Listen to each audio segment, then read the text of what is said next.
If you're asking, should I rent or buy in 2025? You're not alone. The wrong move can cost you tens of thousands. The right move can buy you time, freedom, and sleep.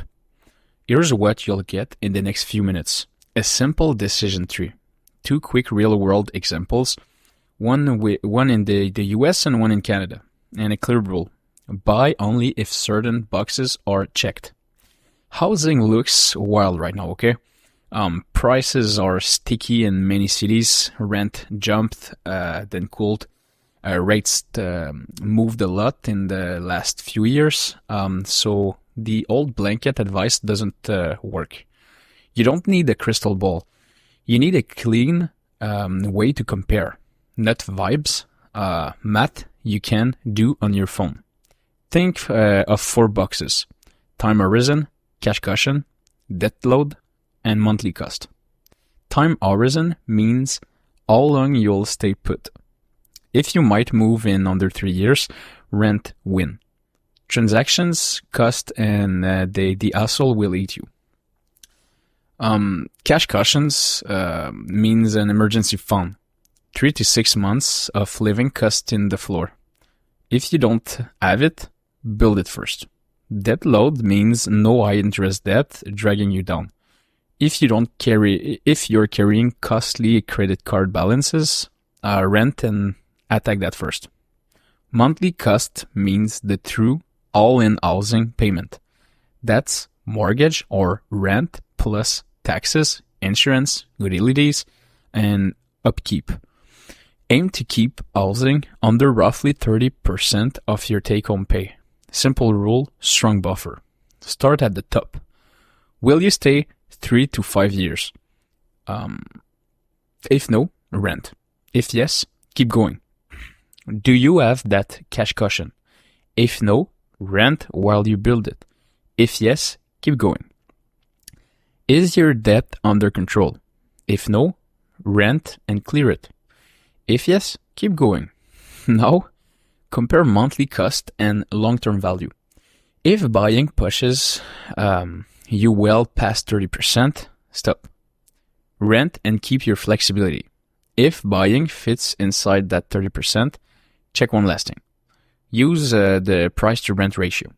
That's home price divided by a yearly rent for a similar place. Under 15 often favors buying. Over 20 often favors renting. Between 15 and 20 depends on your plans and market. It's a rough guide, not a law, but it's fast and helpful. Say you live in a mid-sized US city, okay? A decent home is $400,000. A similar rental is $2,200 a month. Yearly rent is $26,400. Price to rent is about 15. That leans buy. But pause and run the monthly math. At a 6.5% mortgage rate with 10% down, your mortgage payment might land near $2,200 before taxes and insurance. Property taxes could add $300 to $500 depending on the state. Insurance $100 to $200. Upkeep. Call it 1% of home value per year spread monthly. Now you're around $3,000 a month all in.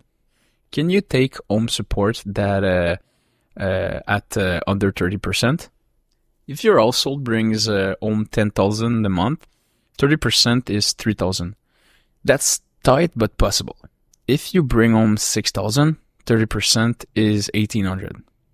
That would be a no for now. So now, Canada. Imagine a $500,000 condo in a big city. Rent for a similar unit is $2,800. Yearly rent is $33,600. Price to rent is just under 50. Again, that leans buy. But Canada has closing costs that hit upfront. Land transfer tax can be thousands. In Toronto, there is a municipal one on top. Condo fees can be $400 to $800 a month. So the monthly all-in number might land around $3,000 to $3,500 depending on your rate, taxes, and fee. If your take-home is $12,000 a month, 30% is 3,600.